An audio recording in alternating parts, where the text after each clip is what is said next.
Hey guys, welcome to Scoops at Sorcery. We're here live at Greg's Games in Hamilton, New Jersey. I am Father of Runes, Mr. Thursday Night, Sean, and as always, I'm Joe at Gobbo Lightwing, and this is a big news announcement here. Tonight is our season finale.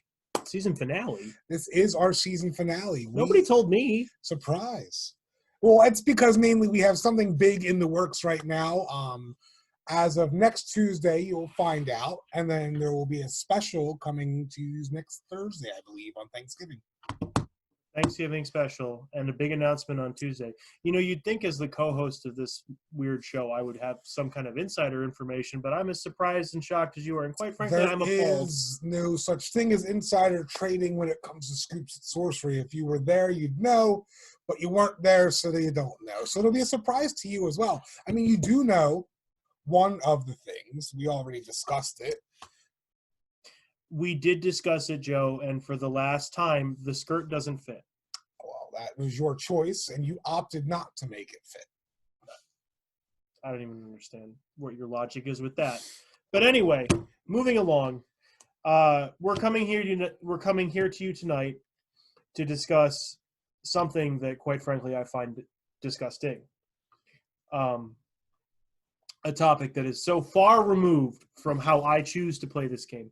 A topic that is so abhorrent and so egregious that I almost couldn't have been forced to be here.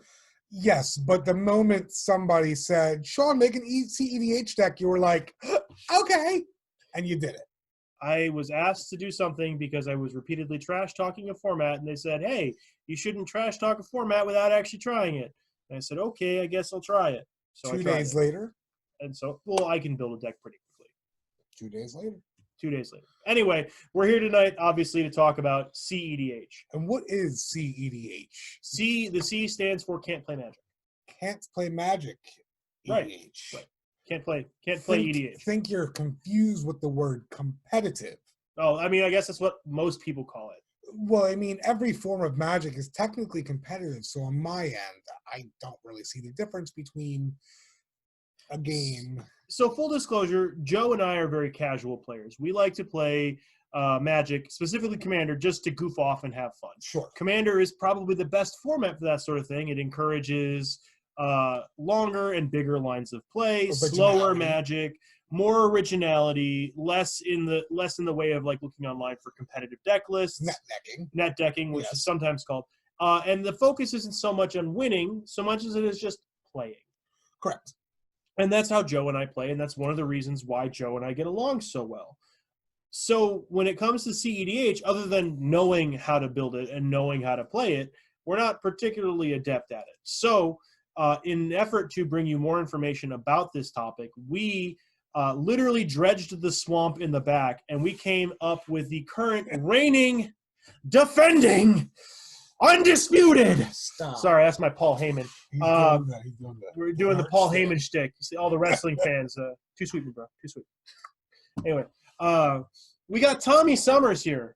Tommy, this is our camera guy, Tom Summers, who is also an incredibly skilled CEDH player. Tommy, talk to us. So, I probably asked Joe and Sean about a lot of times to have an episode about CEDH, so I can give my personal input on it and tell you guys what I think about it as, and try to just explain it to you as more of a welcoming format, even though that sounds really not right. I would say how... But by the end of this episode, I hope your views might be different on it. How can you describe the format as welcoming when every other play is, I'm going to counter that, force it, dispel it, negate it? So that's the Fierce guardianship. I'm sorry, packed your comment. So here's the thing. If you look at how many... There's a website called the CEDH database. I'm familiar. It's a list of about... I actually haven't looked at the exact number, but it's about like 80 decks, give or take like 20 maybe. Okay. These are the top tier decks. Top tier decks. Yeah. And what do you have to say for about the good 30 decks on there that aren't blue? I have to say that in a game where you have over 2,000 options for a commander, that having only 80 decks on your playable spreadsheet is pretty limiting, wouldn't you think? I mean, it's 80 decks, though. You're comparing it I to mean, a 80 format. decks. I'm not too familiar with Legacy and whatnot and Modern, but if you look at those decks, there's about I'll agree. I 8 will or agree. 10 No, I Yeah, mean, it's literally that's very it's- true. A lot of people consider CEDH to be almost like a legacy version of our multiplayer format. So the thing I like most about CEDH being my favorite competitive format Okay. is not even having a commander or the singleton format.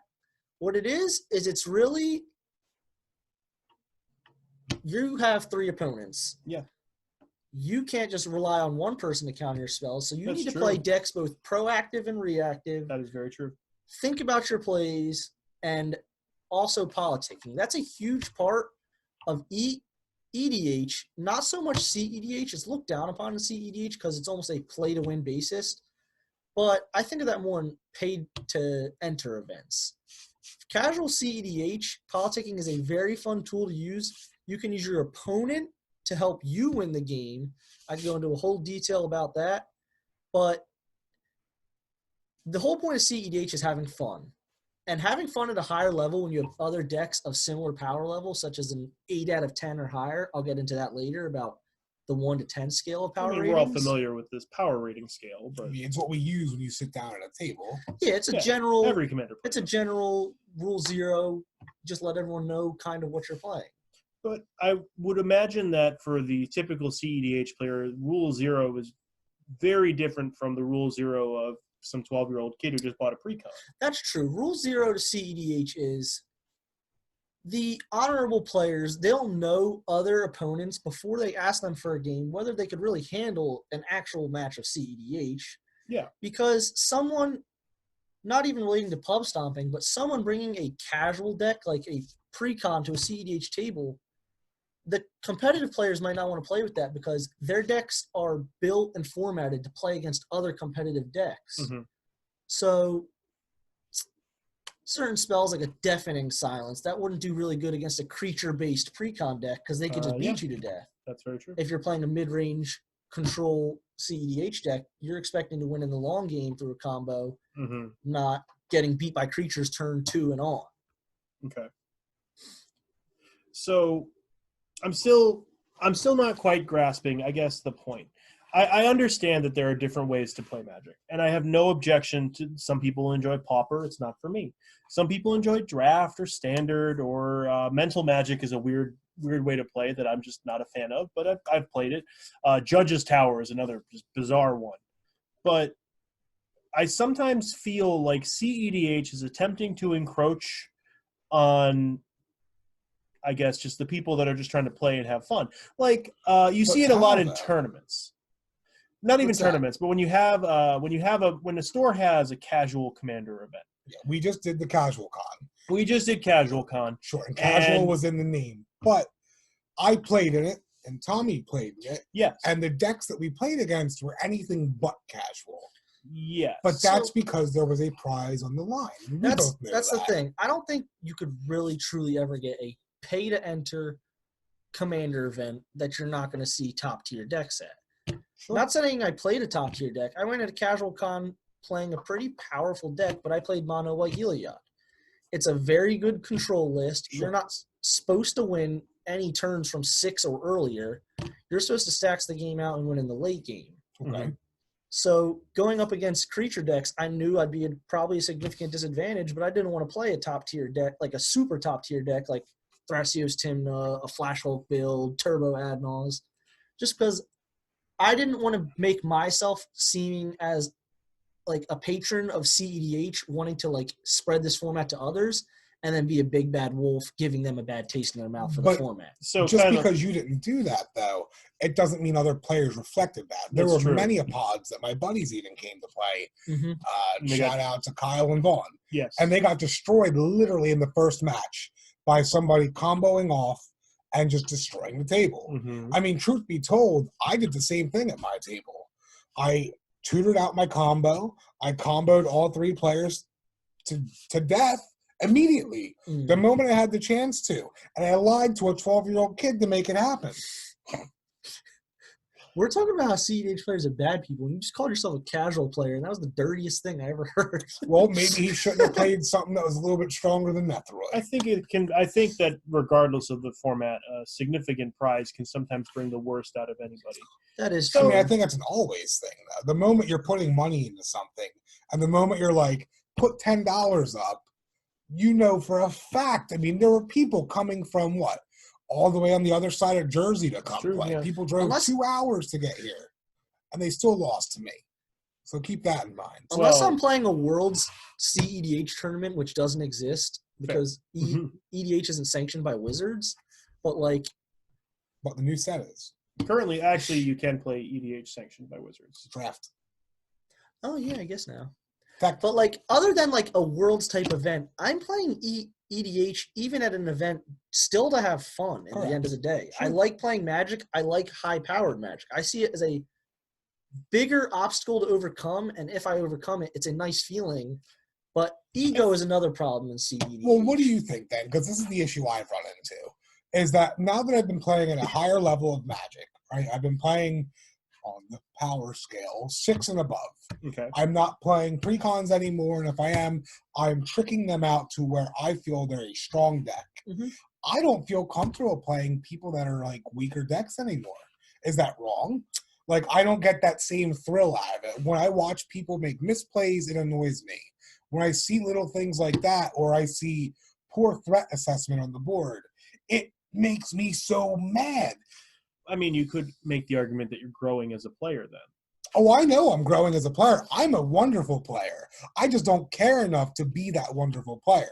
But now that I'm playing these higher power decks, and I'm playing with more people like Tommy and Dave and everybody else that we play with, like Harry's and stuff, you know what I mean? It's forcing me to actually use my Magic knowledge that I've had since 99, 97.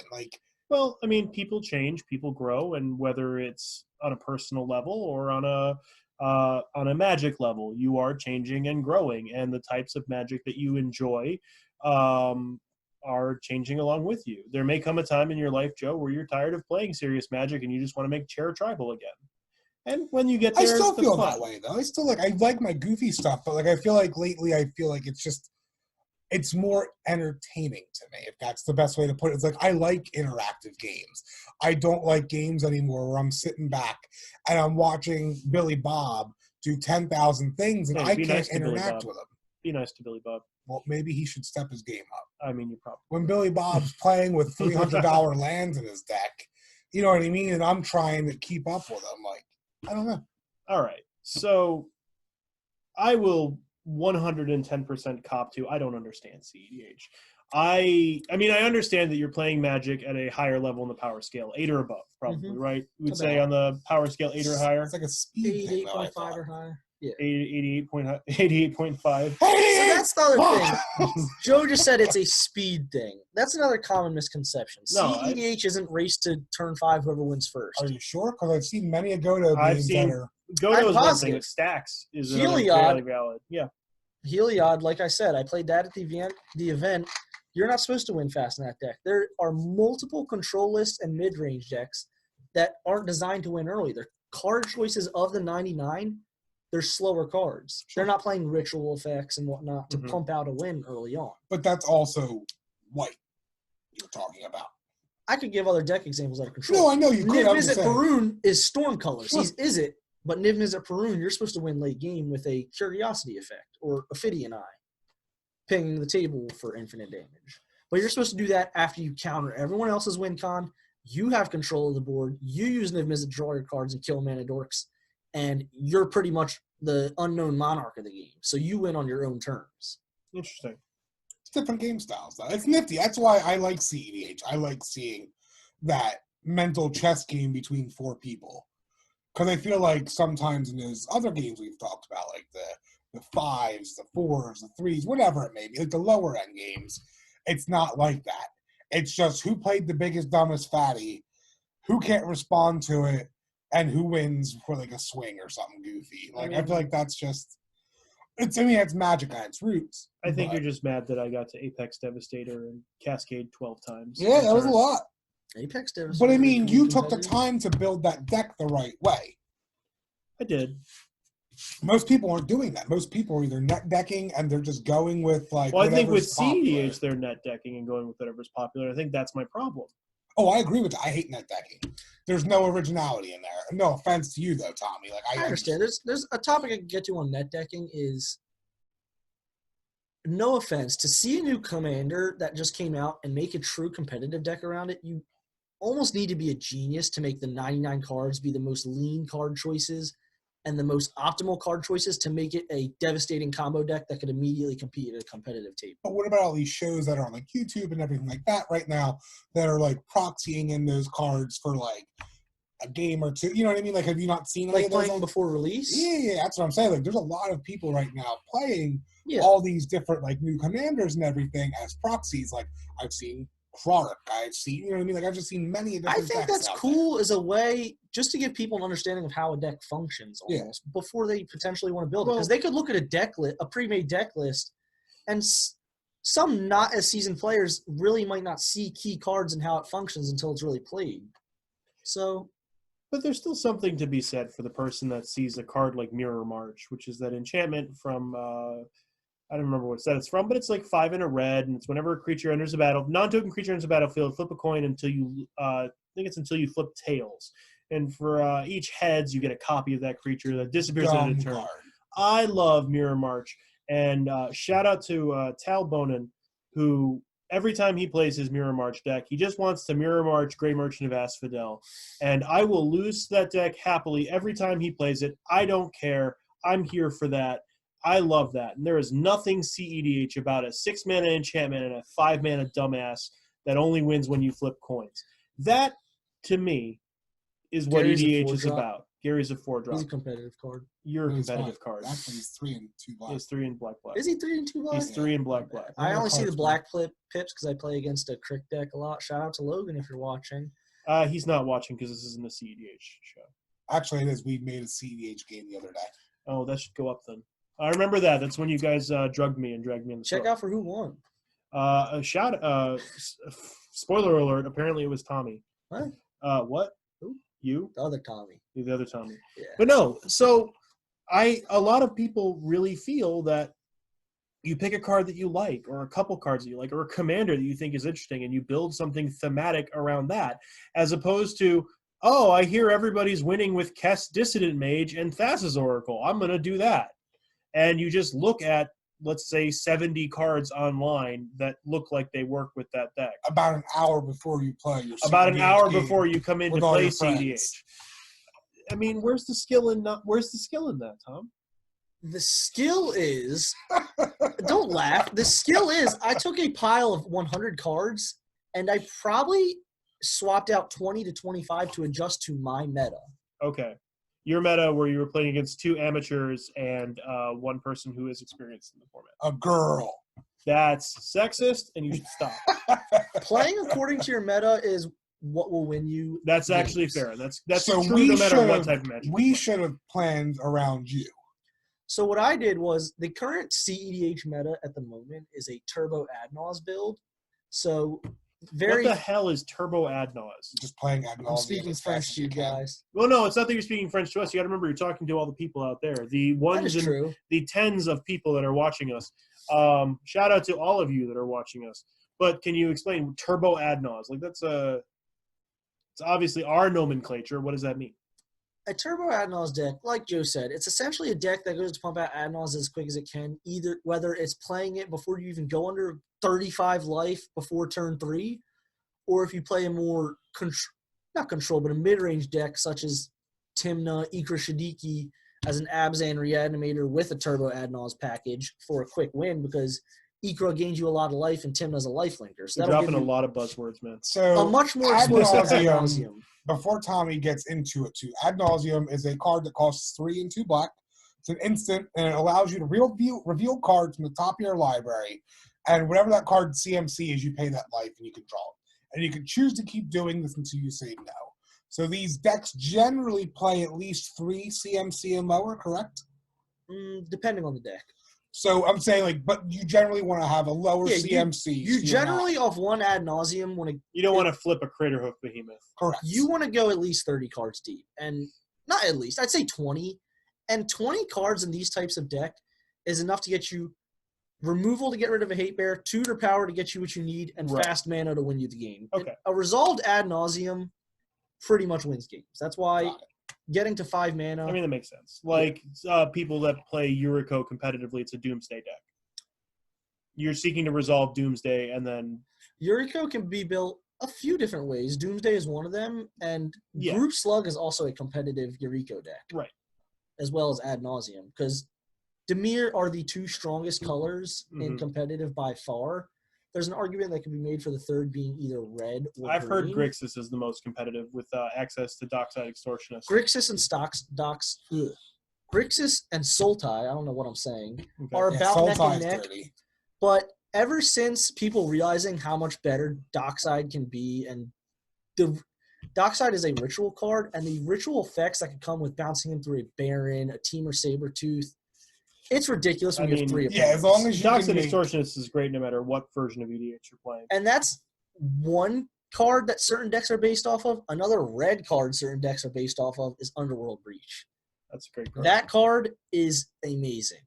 It is. It makes for any deck with pretty much red and or blue to be able to let you wheel through your library through a Lion's Eye Diamond Underworld Breach wheel loop. yeah. You can cycle through your library and win because you pretty much have all the interaction in your library to cast anything else in your library. So I feel like we're still kind of dancing around the issue because I think that ultimately ours is a format that praises originality, cleverness in deck building, cleverness in construction, whether that cleverness comes through using interesting cards that may not get a lot of love, or weird commanders, or just weird lines of play, as opposed to, I think CEDH strives to be more of what traditional 60-card Magic is.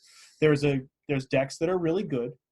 They still take skill to pilot, and I'm never going to argue that they don't take skill to pilot. most decks do. I've watched, having watched you play on Tuesday, having watched you play any number of games, it takes skill to do what you're doing. It's not dumb magic by any means of the imagination. But I don't think that it's what EDH is supposed to be. So, I mean, EDH was created with the sole express. It was meant to be something that judges played with extra cards using Elder Dragons. Obviously, with the name being Elder Dragon Highlander. Originally, yeah. Correct. And then over the years, it metamorphosized into Commander. Which is Wizards monetizing the format. Correct. And being able to trademark it with their own name. Well, it was Elder Dragon Highlander, and then they started infiltrating or pushing into regular legendary creatures because there were so many, and they didn't really have a use outside of those formats. Mm-hmm. So people then adopted that from the 3 colors to 2 colors to 1 colors, etc. So that's where it started originally, but I think now it's metamorphosized into something much bigger than it So maybe is. the argument could be made that I'm playing Commander, and Correct. Tommy is playing the spiritual successor to what the original Elder Dragon Highlander format was, which was a bunch of judges playing high-level Magic with restrictions. To an extent, because those judges weren't playing high-level Magic, though. They were more so playing with, the stuff they had left over. You know what I mean? So I think actually they were playing a more spiritual way that you and I were playing. And then in the early days of Commander, with the monetization and everything of that nature, was probably where CEDH began. I think 13 was the first year, correct? Well, 13 was the first year it up. was... Pointed out to us in the comments when the acknowledged. first year that Commander was released as a sale product by Wizards. I believe it was Marith and Derevi, because I know those two were still Well, no, because there was the one before Derevi that. It was Riku. Kalia, Riku, Maelstrom Wanderer, and Gave. Yeah. And Gave. You're right. Yeah. That was the original one, and that was 2012 or whatever the situation. And then 2013 was the Marith and all those. And then it just kept going. Marith was in the first set of them. Oh, I'm sorry. I'm thinking the second set that came out. But you see what I'm saying, though. And then from there, it kept evolving. It kept picking up speed because it was more commercialized. Yeah, so I cannot talk for those years because I wasn't playing then. Yeah. But that's when I started, actually. Marith and Derevi, I know those are known as two of the granddaddies of CEDH. Yes. I've heard of people talking about more competitive play of Commander, much better card choices, better cards are starting to come out, and Commander just evolves through every set. It's very true. I mean, we're literally in the midst of Commander Legends as we sit and speak here. Yeah, Joe and I cracked our boxes on the stream today. So, I mean, A lot like, of good stuff. we've seen Hull the Breacher, power. Opposition Agent, Correct. Jeweled Lotus, Don't even bring them up. Mana, whatever, the counter one, Mana Drain. Mana Drain. Well, Mana Drain's always been around. Yeah. But it's still a reprint nonetheless. Like, I mean, It's a powerful reprint. Yeah. Yes. I like that they're doing powerful reprints to make them they more have affordable. to, yes.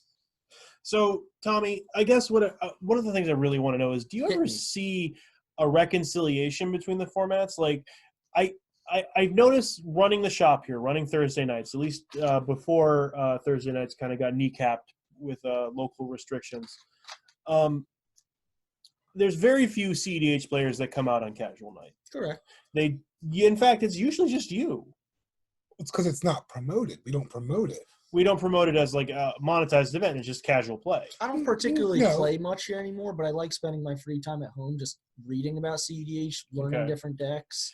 So do you think CDH players just come out for tournaments, or just for like whatever passes as a Commander tournament? I personally don't think it's this store's local meta, honestly. No, I agree with you 100%. If you ask somebody, There are certainly stores in New Jersey that are almost strictly competitive from what I've heard. I haven't really? visited them much. Okay, I've heard comic book store plays a lot of it down in South Jersey. really? Okay. Okay, I've never personally been there, but like the players you'll see here are completely different from the people that will play there. he's right. I blame like, myself for that. out- I spent out by 10 me- years building a casual meta between here and between. There's nothing the wrong store with I that used to work because at, yeah. generally a casual meta is more welcoming. And don't get me wrong, there are great people in the CEDH community, but I just feel the CEDH community and the casual community, although it's the same format, they clash heads too much. They and really I feel do. They Yeah. do. There's nothing. I mean, I can't sit here and place the blame for that solely on the CEDH community. Like, But the this casual is the community, fourth time we've tried to film this episode. Tommy and I have come to blows way too many times. I hit him with a chair. At one point, Tommy tried to shove my own shoe in my mouth. Like, it's been awful. and I could yell at both sides about it. Casual You players will knock on competitive players. Endlessly. They're only playing the game to win fast, combo out. There's no fun in it. What's the point of playing? Sure. And competitive players sometimes can be. There's lots of good ones, don't get me wrong, but they can be not as welcoming to casual players. Another big thing is pub stomping. Oh. Let me touch on pub stomping for a second. That is when you knowingly play one of your best decks, preferably a 9 or higher, your top tier competitive deck, and you go destroy some kids or not knowledgeable people playing a much lower power level deck That is just some to win, really play to shitty- win. Yeah, that's some, and that I think that's where my personal animosity comes. 'Cause That- again, running yes. building this community for 10 years, I have watched this happen many Thursday nights where somebody walks in with their super competitive Grand Arbiter Augustin the Fourth, or their Marath Storm, or just something really ridiculously powerful, and they'll beat up on some 13-year-old kid who just bought his first pre-con. That's something I wrote on my bullet points for today. Pub stomping is what leaves a bad taste in a lot of more casual players' mouths and Mhm. develop a hate for competitive and not even want to play it, which is something I Yeah. don't like because competitive, I'm not saying it should be more welcoming, but as a player grows through casual, almost a lot of people, they'll want to yearn for more power. Like Joe. Joe, as you said, has been growing into wanting higher level Magic. Well, truth be told, it's because of that, like what he's saying. I used to play at Ron's comic shop, Mhm. and I would play there on Friday nights, and I'd play Commander, and there was two guys that would play there that I guess were like regulars and stuff, and they weren't welcoming people at all. Right. And like I can safely say that because you weren't, and it is what it is.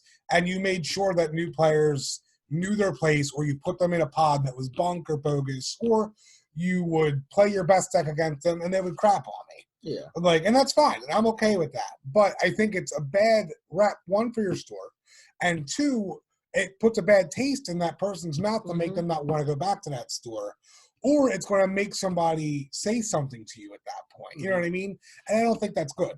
No. That's where my yearning for getting better started, because I didn't like going to that shop, knowing it was one of the only Commander shops at that point in time. Yeah. And going there was just, it was hit or miss. You know what I mean? Yeah. I'll always try to heal wounds between competitive and casual, but like me as a person, I would never shun someone away. I would be completely nice about it. Be like, hey, I'll definitely play some like Magic with you and get you to be a better player if this is what you want to do. But telling someone that they could jump right into CEDH when you know they're not ready, because you as a competitive player should fairly know if a person is ready or not. Mm-hmm. That'd be a wrong move to get them into something they're not able to. But I'd be the person to – I have a few decks. I'd be the person to power down, teach them proper interaction, how to use the stack, basic rulings, and I could read them and see if they'd want to grow as a competitive player. But at what point do I, like, you know what I mean? Like, at what point, because this is my issue with it, is like, I have no problem doing that. I'll power down. I'll do whatever I have to do. I make decks that suck purposely so I can keep up with people that are just not there yet. Yeah. But, like, why do I have to keep powering down? Because my meta is unwilling to change. You know what I mean? Like, I don't think that's fair to me, too. I mean, could you say you've outgrown your meta at that point? No, because my meta could be whatever I want it to be. But I shouldn't have to go to a shop, right? And I shouldn't be able to sit down and be like, what decks are you guys playing? Okay, cool. I run 3 or 4 decks or whatever it may be. But, like, I'm only going to be able to consistently play this one because you guys choose not to make your decks better or you choose not to step your power game up. Like, I watch these guys spend hundreds and hundreds of dollars on boxes, boosters, whatever the situation is, but they're not adding anything. You know what I mean? Like, they're just getting it to get it. If they're choosing not to grow as players or to improve their decks, it's their own fault. Like, we talked about how you need to be welcoming and good as a player to new players. I welcome everyone. I've never said you weren't. But what I'm saying is, at some point, if they don't want to change their decks to get better and they're just going to sit there while you get better, at that point, they deserve to lose. No, I get that. But, like, at what point do I need to be like, I can't play here anymore because the meta doesn't exist? Whenever you're bored. Yeah, I guess. I wouldn't just, like, shun play away from there, but if I were you in that type of scenario, I personally would reach out to since it'd be mostly casual players, I'd reach out to the casual players that I know have been playing for years, have a good understanding of the game, and maybe try to bring them into it rather than. And I've done this, and I've you know what I mean. Like, it is what it is, but I just feel bad. You know what I mean? Like, there's 3 or 4 people, and like, unfortunately, like some of the groups, they don't want to play with them anymore. Mm-hmm. Given That's like fair. they might yell or they might not be able to make the plays or whatever the situation is, but like, it's like they're optionally not doing well on their own accord, whatever it may be, and people are coaching them at the same time. It's like, do this, or like, I'll spend the whole game going, this is a threat, this is a threat, I'm a threat, like, use your removal on this or this. It's like, I shouldn't have to spoon feed you forever. See, that's my issue. Mm-hmm. It's like, I shouldn't have to spoon feed you the whole game. Again, at the end of the day, it's our social contract. We're playing, we're having fun, but I'm not playing your deck for you. Right. I shouldn't be. And I shouldn't be like, well, you should crows and grip this. You know what I mean? Like, politicking is politicking, but politicking to a point is like, I'm playing the game playing for the deck, you. someone playing a deck for you, yeah. I mean, I will say at the end of the day, and I feel like I've said this enough, playing with a person, at least for you guys, is optional. You can sit here and decide if you like. I, as a employee of the store, when people ask to play a game, one of my important jobs here is to play the game with them. You guys don't have to do that. So if you're not enjoying playing a game with somebody, don't do it. Oh, I don't. And that's my new philosophy for that. And I think everybody should feel this way too. And I've expressed this to everybody that I come in contact with. If you ever, for some reason, do not feel that you want to play a game with somebody, or you don't feel comfortable playing a game with somebody, don't. You don't have to. It's not your job. It's not your prerogative. It's whatever you want it to be. Like, if you come in, you're sitting down at a table and somebody sits with you and you know you don't like playing with them, be polite. Don't be a jerk, but be polite. Just say that if they say, hey, do you want to play? Say, no, thanks, not right now. And that's all you have to do, because I feel like a lot of people bully themselves into playing games with people they don't want to play with. I've definitely noticed that. And just say you're waiting to play a game with your friend. That's not a lie, and it's the truth. And it's no, what I know. you I think that's unfortunate that people they feel socially awkward in that situation, because it is. It is socially awkward. It's a very socially awkward thing. And I mean, CEDH is socially awkward, yeah. It's also...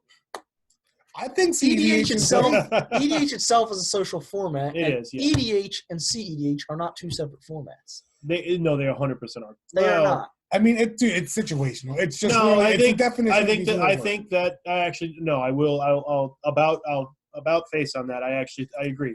They are the same format. The problem is, on a scale of 1 to 10, EDH is 1 to 10. CEDH is 8 to 10. I don't think So it wouldn't has to be EDH that. 1 to 8, CEDH 8 to 10? No, it's the same thing as saying all squares are rectangle, or all rectangles are squares, but not all squares are rectangles. But here's my thing. If you say Joe's like, wait, what? Oh my God, he's no, right. no, rectangular prisms are a thing. I learned about Anyway. that.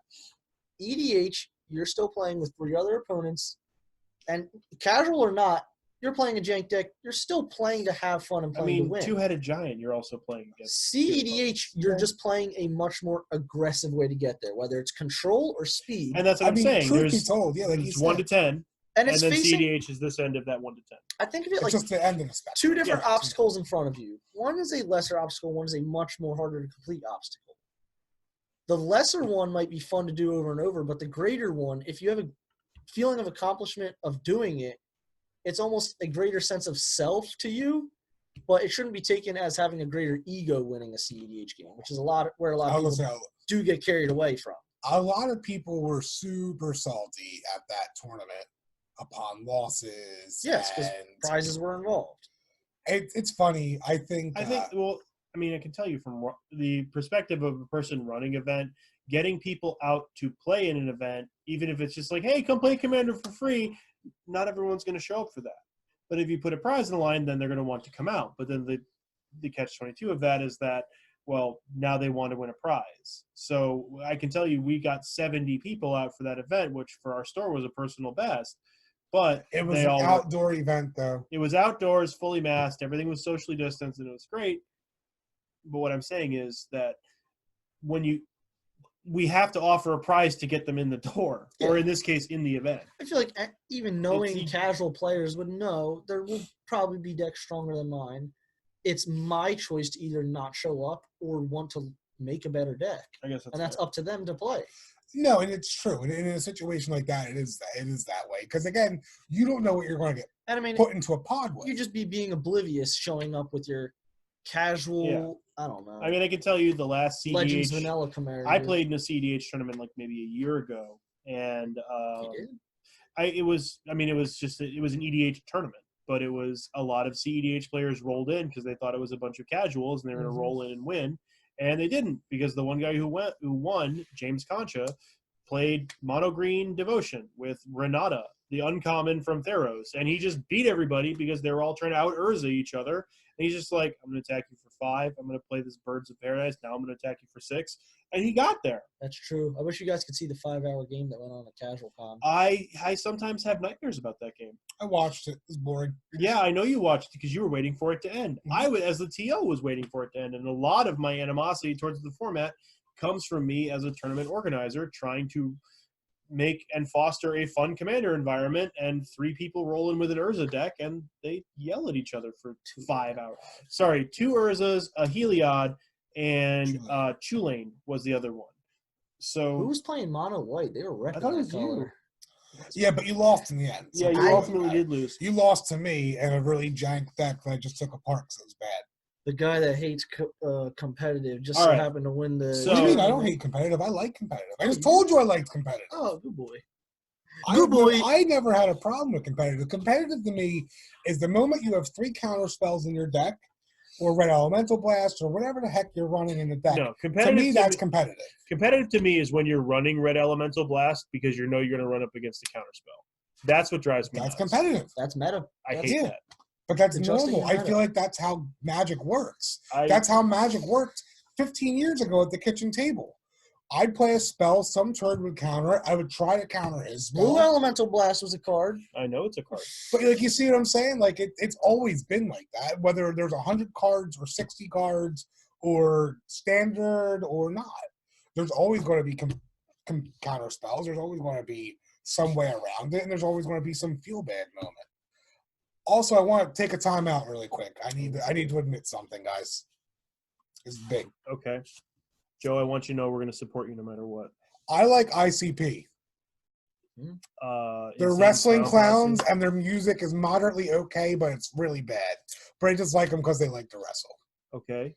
What does the Insane Clown Posse have to do with CEDH? Nothing at all. I just wanted to throw that out there. Okay. I just wanted to break up the monotony. Shout out to Violent J and Shaggy Too Dope. You ever see their movie? I did actually. I in high school was a fan of the Insane Clown Posse. Not so much anymore, but I just like the I fact did that they watch wrestled. them when they wrestled. Yeah, Joe and I are big wrestling fans. Check out our Patreon coming. We're going to be doing a series of behind the scenes episodes where we're just going to go and do podcasts that have nothing to do with magic. I think we're going to go cook for one episode. We're going to do an episode about wrestling, maybe an episode where we talk about fashion. That could be fun, I right? don't care. Shoes Shoes, like a big thing. I don't know. Anyway, that's just stuff we have on pipe. But sidebar, and my other hot take for this is, I know this is something Tommy really wanted to talk about, power levels. Okay. That's a big thing. I don't think we've power talked about levels it a are few real. times. What? They're not real. Dragon Ball Z is not real, kids. Neither is their power levels. I think you're It's full of not crap. a thing. You're full of crap. I don't think they're real. I think you pulling a I think there is a significant difference between somebody who bought the Commander Legends Boros pre-constructed deck and opens that box and buys a $5 pack of Ultra Pro sleeves and puts them in there, puts just right out of the box. Sean, it's a pre-con deck. Yeah. That's all that is. Okay. And but there's a no significant difference between the power level between that deck and pre-con Tommy's Kess Dissident Mage deck that whooped your ass on Tuesday. And I'm not saying there's not. But what Well, you just said there's no such thing. No, I'm saying no. There's not a difference. And if his deck is built to win in 6 or 7 turns with the same combo line, that's his prerogative. He built his deck to do that thing, right? Okay. So the other Boros deck is built to attack and draw cards. Yes. That's its whole thing. And it's going to kill you eventually. I haven't opened the deck to look at it yet. I did. I opened the deck today and I looked through it, and it's built just to do combat damage, draw cards, and be Boros goodness, right? Okay. The deck is not a good deck. It's a pre-con deck. It's not horrible. It can survive in a game if it's 4 players, but it's not your greatest deck. It synergizes with itself, right? See, there's differences, I think, in tiers of decks, but I don't think there's power levels. Because if you build a deck that synergizes and it's going to win in 3 to 4 turns, it's a deck that synergizes to win. Yes? Versus a deck that's a pre-con that comes out of a box that's just meant to do X, Y, and Z. And then you could take that pre-con and add 10 to 15 cards, and it's a little bit better than that. Like, these fake numbers are silly. It doesn't make you feel better at night when you go to sleep. The numbers are thrown around very falsely, in my opinion. I know. Everyone's like, they're my deck's a 6, 7. So people It's say objective. power level scale 1 to 10. It is almost an factual that a pre-con deck is about 1 or 2. That's like the base you could get at. It's not. Other than slapping cards together. Josh Lee Kwai said a pre-con deck's a 5, and he's a god. How's it? Yeah. Josh Lee Kwai said it's a 5, and he's got like 1 million Twitter followers. So. Okay. I don't think having any number of Twitter followers makes you a god. I have a dozen or 2. But I'm saying, like, it's god status. Yeah, right. But no, I mean, like, that's what they rank a 5. Okay, I will concede that Josh Lee Kwai is an expert in our field. I will concede that a lot of these gentlemen and ladies are experts in our field. But what I'm saying is, I think that power levels are real, and I think that the 1 to 10 scale is a valid way of ranking things. But I will agree that I think that the numbers are arbitrary, and a lot of times people will mislabel their own decks because they have a false understanding of what is an 8 or 9 or 10 level deck. Power levels are very real. The 2 things I could really say that would justify the number is what is your main and sub win con is one of the reasons that could adjust or define your power level. Synergy. It's not even synergy at that point. There's no synergy between Thassa's Oracle and Demonic Consultation. One's a sorcery creature, Merfolk Wizard. The other one's an instant speed that exiles your library. But you cast them together. That's called synergy, Tommy. That's literally the definition of synergy. The cards work well together. It's not really synergy. Synergy. It's literally just a 2-card combo. Tommy, you played it last night. You played Thassa's Oracle, then you Demonic Consultations. We tried to counter it. You countered it. You won. That's synergy. That is the definition of synergy. This card got you to an end. It's not very synergetic. Synergy, in my opinion, is I was playing Kess. Mm-hmm. I'm playing looting effects such as Ponder and Preordained. They're good cards. Synergy is having Kess as my commander to replay those certain cards that you wouldn't normally play in a Grixis deck from your graveyard. I think you're misunderstanding what the word synergy means, Tom. Synergy means my they commander work is together. synergetic with With instants and sorceries, Yes, but Thassa's Oracle synergizes well with a card that lets you dump your entire deck into the exile zone. Yeah, like that's literally the definition. It's 3 mana of win the synergy. game, Tommy. Yeah. Synergizes pretty well. Okay. And I'm not dumping on it. Especially since the Demonic Constellation is an instant. Like that's what Joe said. And like you said, like you had your perfect play out for that. You were like, I played this, I hold priority, I play this. Yeah. And cast synergizes well with how you want to win, with cheap instants and sorceries to dig through your deck quickly to protect your combo and just get it out. Exactly, because you know for a fact that if that spell was countered, you could have paid one again, or whatever the matter. Meanwhile, I was just trying to play a deck where all the ladies in the art looked to the left and all the gentlemen in the art looked to the right, and everyone just said I could, that wasn't competitive enough. Ogak! Sorry. I don't know what came over. But that's how I look at things. I look at things as synergy. Like I think the Warriors deck is synergistic because they're all red-white because it's all things that interact with equipment and artifacts. To me, that's synergy. It may not win the game with that synergy because I'm sure there's a million other things. The variance in Magic is one of the things that affects your deck no matter what. Yeah.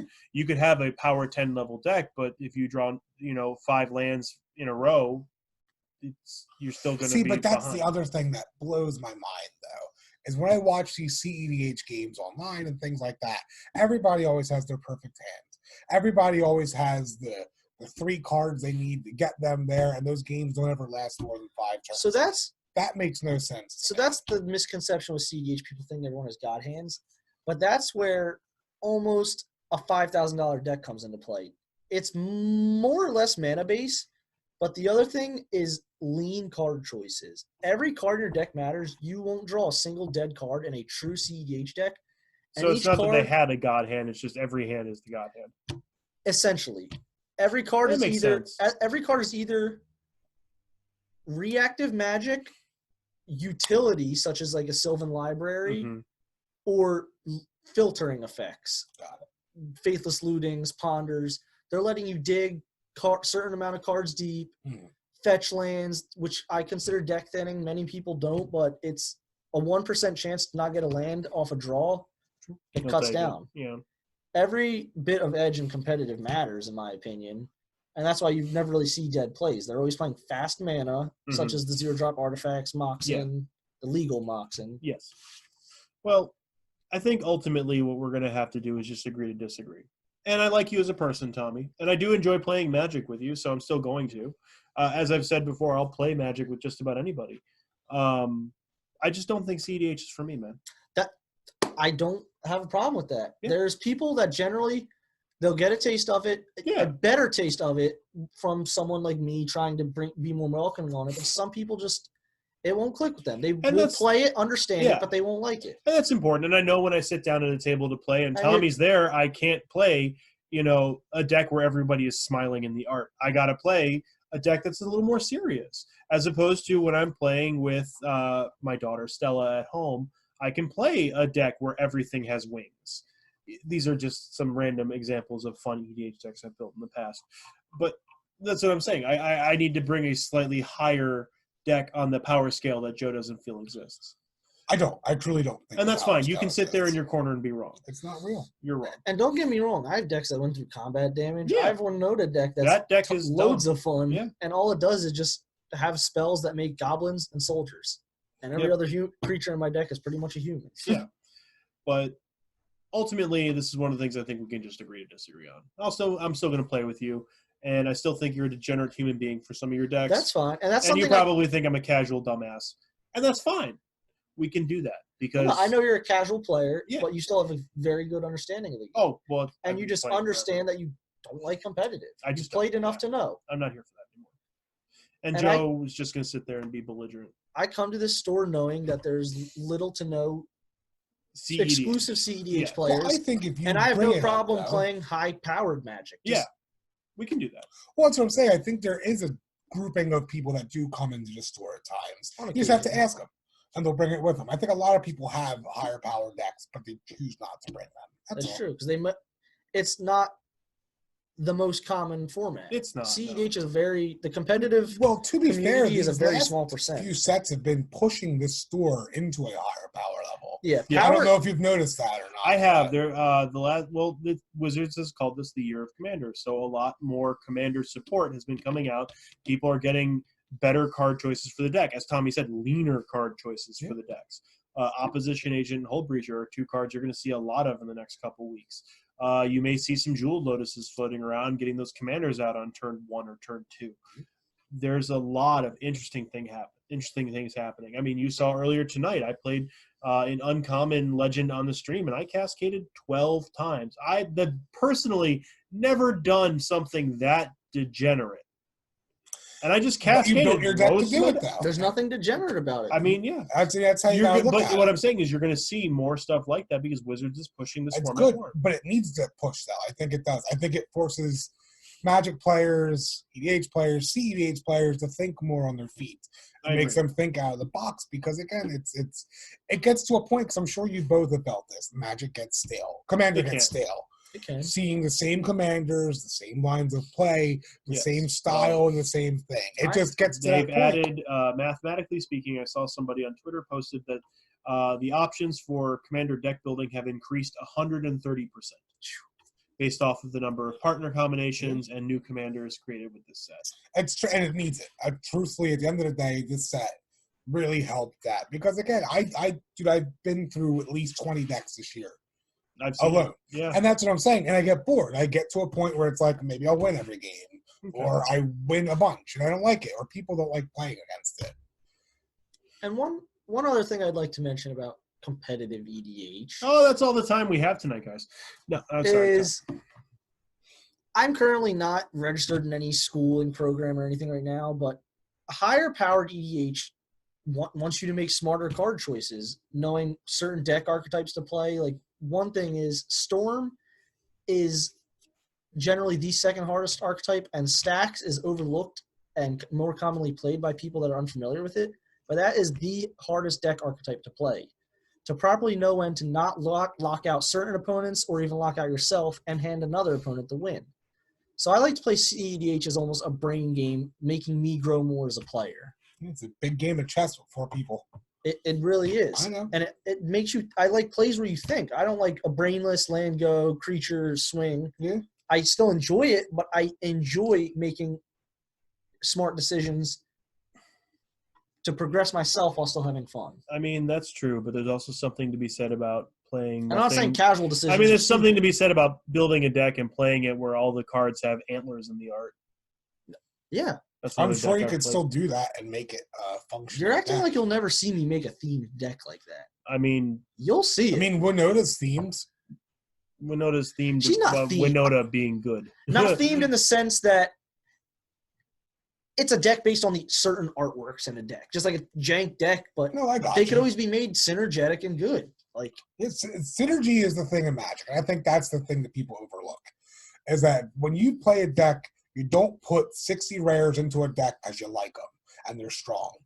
Sure, it's great. Sure, it's fun. But like that, to me, doesn't make you a good player. That just means you have money and cards laying around.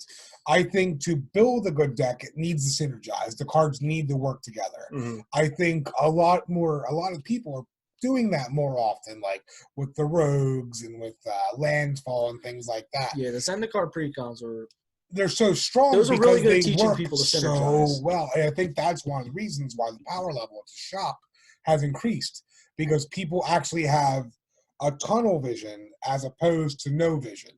And they can actually build appropriately around what they should be building. and you could tell a lot of players entered playing those precons because if you look at other precons, sales according to those deck archetypes, like Commander 19 decks, there was a cycling deck. You didn't see many cycling cards go up. Maybe what's the one that makes cycling reduced by 2? Fluctuator. Yeah, like maybe a card like that went up. But if you really look at like They certain would have, cards, but they reprinted it in the deck. they Correct. did. Yeah, the old one, what's his name? Mike was playing it tonight. Mhm. I'm But like, yeah, the new Commander decks, you look at rogue cards, tons of the rogue cards spiked in price. yeah. Tons of landfall cards spiked in price. Like Mhm. one of my Ramonap excavators, I went to trade one, and I bought it like 2 months ago, and then when the landfall deck came out, it was like 3 times the price. Mhm. That's just like a supply and demand thing, but that also shows that a lot more people are liking these pushing intro it, yeah. decks. Yeah. Well, I mean, you're And spending synergizing. $20 for about $90 to $100 in value. Lots too. of people got into Magic playing a landfall deck or a rogue tribal deck. Mhm. And it's good. It's good. It teaches you that synergy. It teaches you how to build a deck properly. That's another thing. And I think that's something we'll have to do one day is a deck building episode. Because I think there's a lot of people out there that know how to build decks, but they don't know how to build decks properly. Yeah, net deck or get ideas from a friend until you're actually comfortable enough to make a synergetic deck. I don't think you have to net deck, but I do think that it is important to understand what cards actually work together. Well, how are you going to do that unless you know how? No, that's what I'm saying. I'm saying if you're super new to the game, then if that's what you gotta do, that's what you gotta do. But yeah, that's what you got to do to feel it out, learn how certain cards work. Oh, this doesn't work. yeah, and it's just repetition though. It's like anything else that involves repetition. Yeah, it takes time. Yeah, you gotta learn things. You learn things by doing and playing. I've told people that all the time. If you want to learn how to play competitive or just EDH or anything of that nature, you have to play it. You have to play 4 or 5 games a week or something like that. Mhm. Play different archetypes, play different styles. Dude, switch decks with everybody to the right of you. If you're I don't comfortable like with using doing another that. person's deck. I do. I like seeing Depends where on the somebody players. else's head's at. It doesn't bother me, but I mean, it's the same thing. It's just me. And that's fair. There's nothing wrong with that. It's just But I think it's important to pay attention to other people's decks too. That's why I think with etiquette, we've talked about it before. If you're sitting at a table with 4 people and all 4 people are playing different color combinations or whatever it is, watch them. Mhm. Watch how they're interacting with each other. Watch the Goblin deck play itself. Watch the Elves deck play itself. Mhm. I don't know. Well, I think that's about all we have for tonight. Like Joe said, on Tuesday, we're going to have a very special episode. We have, having reached over 100 subscribers, we're going to be doing our very first giveaway live on Tuesday. Correct. We will be giving away a Chandra signature spellbook, I believe. Was correct. The, Yes, a Chandra signature spell. mhm. Blah, We're going to be joined. We're going to be joined Tuesday by a special guest, correct. and I believe on Tuesday, wrestling. You and I were going to wrestle. Am I getting beat over the head with a steel chair? Okay. No, I didn't have go time over to that teach you with to do me, that but yeah. correctly. But no, yeah. Tuesday we will have our special guest. Yes. It'll be a big news. It'll be the beginning of season 2. Oh, okay. So that's when we're starting season 2. Correct. Season 2 starts Tuesday. Yes, sir. Season 2 Tuesday. And then we will have our holiday special for Thanksgiving, coming live, or not live, but coming to everyone on Thursday, Mhm. hopefully. And that will be the CEDH game that we played. Okay. That makes sense now. Correct. Sounds good. Yeah. I was going to say I was planning on having dinner with my family. And by my family, I mean my spouse and my 2 children because COVID's not letting anybody travel right now. Correct. But yeah, so I think that's about it for the night. Tommy, once again, I'd like to apologize for hitting you in the back head with a 2x4. I still have a welt. Probably for a while. I did go full Jim Duggan for you, Joe, though. That's pretty Oh, So leave us plenty of comments. yeah. Let us know what your thoughts are on competitive EDH. We'd love to hear. Let us know what we did good or bad, and we truly want to hear from you. What your thoughts are on it, whether you think it's a good thing or a boogeyman format. Yeah, So definitely. just, Boogeyman format. that's what it's looked at as. I'm just trying to shed some light I'm on going to it. get you. Yeah. All right, guys. Thanks for joining us. We will see you next week. Once again from Greg's Games, I've been TG Seamus, Father of Runes. I'm Joe at Gobble Lightning. I'm and cameraman Tom. who is not operating the camera tonight. Do your job, Tom. And God. together we are collectively Scoops and Scoops at Sorcery and Scoops Sorcery 1. God damn. I hate it. Good night, everybody.